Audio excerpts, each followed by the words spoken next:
నిజామాబాద్ నగరంలోని రాష్ట్రపతి రోడ్లో నూతనంగా నిర్మిస్తున్న వస్త్ర షాపింగ్ మాల్ కు నిజామాబాద్ మున్సిపల్ కార్పొరేషన్ అధికారులు నోటీసులు జారీ చేశారు. షాపింగ్ మాల్ నిర్మాణం కోసం చేసిన దరఖాస్తులు వేరు నిర్మాణం జరుగుతున్నదని వేరుగా ఉందని ఈ మేరకు నోటీసులు ఇచ్చినట్లు తెలిసింది. ఈ విషయంలో Nizamabad additional commissioner of municipality Shankar, deputy commissioner of municipality రాజేందర్లను వివరణ కోరగా వస్త్ర షాపింగ్ మాల్ పై ఉన్నటువంటి ఆరోపణలు నిజమేనని, వాళ్ళకి సెట్ బ్యాక్ కరెక్ట్ గా లేకపోవడం వల్ల నిర్మాణాలు ఆపివేసిన మాట నిజమేనన్నారు. వస్త్ర షాపింగ్ మాల్ నిర్మాణం గత ఏడాది కాలంగా జరుగుతుంటే ఎందుకు బల్దియా అధికారులు అప్పుడు నోటీసులు ఇవ్వకపోవడంపై చర్చ జరుగుతుంది. షాపింగ్ మాల్ నిర్మాణం పూర్తి చేసుకుని మరికొన్ని గంటల్లో ప్రారంభోత్సవంకు పనులు జరుగుతుంటే టీఎస్ బీపాస్ అధికారులు ఎందుకు అడ్డుకోలేదని చర్చ మొదలైంది. ఈ వస్త్ర షాపింగ్ మాల్ ఇనాగ్రేషన్ పోస్ట్పోన్ అయిందని చెప్పడం జరిగింది. బట్ ఏంటంటే any trade according to property tax rules 2020 ప్రకారంగా, ట్రేడ్ లైసెన్స్ రూల్ 2020 ప్రకారంగా ఏ ట్రేడ్ మొదలు పెట్టాలన్నా కూడా వాళ్ళు ప్రియర్ లైసెన్స్ తీసుకోవాలి. ట్రేడ్ లైసెన్స్ ముందు మా నుండి పొందిన తర్వాతనే వాళ్ళు వ్యాపారం మొదలు పెట్టాలి. ఒకవేళ అలాంటి పరిస్థితులు వ్యాపారం మొదలు పెట్టినా కూడా ట్రేడ్ లైసెన్స్ తీసుకోకపోతే 90 రోజుల్లోపు వాళ్ళకి 25% ఫైన్ విధించడం జరుగుతుంది. 90 రోజుల తర్వాత 50% ఫైన్ విధించడం జరుగుతుంది. ఈ వస్త్ర షాపింగ్ మాల్కి సంబంధించి మాకున్న ఇన్ఫర్మేషన్ ప్రకారం అయితే మా దగ్గర అయితే ఆన్లైన్లో వాళ్ళు మా ఎస్ఐ ద్వారా తెలిసిన విషయం ఏంటంటే they have applied under self assessment. But before దాన్ని అప్రూవల్ చేసే ముందు దానికి సంబంధించిన డాక్యుమెంట్స్, దానికి సంబంధించిన డీటెయిల్స్ అన్నీ వెరిఫై చేసిన తర్వాత మాత్రమే మేము దాన్ని అప్రూవ్ చేయడం జరుగుతుంది. యాజ్ ఆఫ్ నౌ అది అప్లై చేసినట్టుగా అనధికారికంగా తెలిసింది, కానీ మనకి ఇంకా వాళ్ళు ఎలాంటి డాక్యుమెంట్స్ ఏవి ప్రొడ్యూస్ చేయలేదు. మరి ఇప్పుడు అది స్టార్ట్ అయిపోయింది కదా సార్, షాప్ ఓపెన్ అయిపోయింది. నాకు తెలిసిన విషయం ప్రకారం ఏంటంటే వాళ్ళు సెల్ఫ్ అసెస్మెంట్లో అప్లై చేసుకొని వాళ్ళు స్టార్ట్ చేసినట్టుగా ఉంది.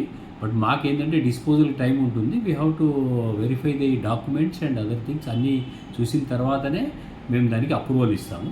ఎప్పుడు అప్రూవల్ ఇచ్చినా కూడా ఏంటంటే వాళ్ళు ఒకవేళ తీసుకోకపోతే, ప్రాపర్గా లేకపోతే we can revoke the license and we take action against it.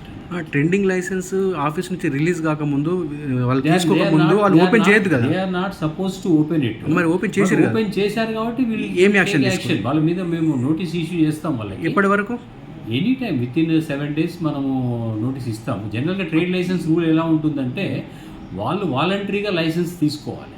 That is a government ఏంటంటే ఈజ్ ఆఫ్ డూయింగ్ బిజినెస్లో ట్రాన్స్పరెంట్గా ఉండడానికి ప్రజలకి అవకాశం ఇచ్చారు. ఒకవేళ వాళ్ళ లైసెన్స్ అప్లై చేయడంలో కొన్ని తప్పులు జరిగితే కూడా యాక్చువల్ లైసెన్స్ ఫీజులో 25 times వాళ్ళ ఫైన్ కూడా పడుతుంది. యాజ్ పర్ రూల్ అన్ని డాక్యుమెంట్స్ వాళ్ళు అన్ని కండిషన్స్ ఫుల్ఫిల్ చేస్తేనే వాళ్ళకి మేము లైసెన్స్ ఇవ్వడం జరుగుతుంది. చేయకుండానే నడుస్తుంది షాప్. మరి ఏం యాక్షన్ తీసుకుంటారు? అదేనండి, మేము వీళ్ళకి నోటీస్ ఇష్యూ చేస్తాం. దానికి ఇప్పుడే కాదు, మా దృష్టికి వచ్చింది కూడా ఇప్పుడే. గతంలో ఏంటంటే అది షాప్ ఓపెన్ కాలేదనే ఉండింది. సరే షాపే ఓపెన్ కాలేదు కాబట్టి వీ కుడ్ నాట్ ఇన్సిస్ట్ అని చెప్పి ఊరుకున్నాము. ఇప్పుడు మీరు చెప్పారు కాబట్టి we will send our people and will let it verify it.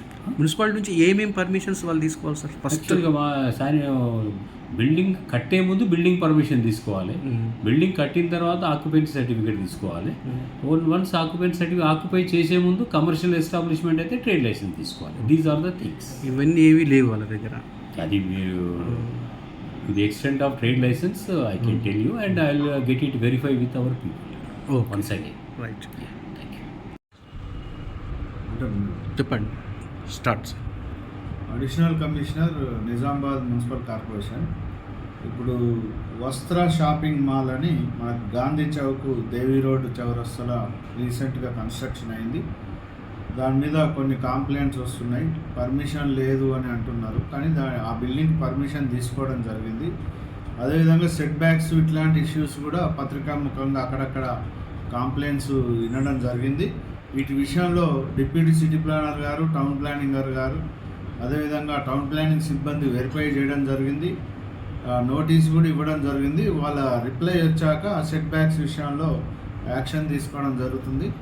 అదేవిధంగా ట్రేడ్ లైసెన్స్ అనేది వాళ్ళు అప్రూవల్ తీసుకున్న తర్వాత ట్రేడ్ స్టార్ట్ చేయాలి. ఆ విషయంలో కూడా దానికి సంబంధిత హెల్త్ ఆఫీసర్ గారికి ఇన్స్ట్రక్షన్స్ ఇవ్వడం జరిగింది.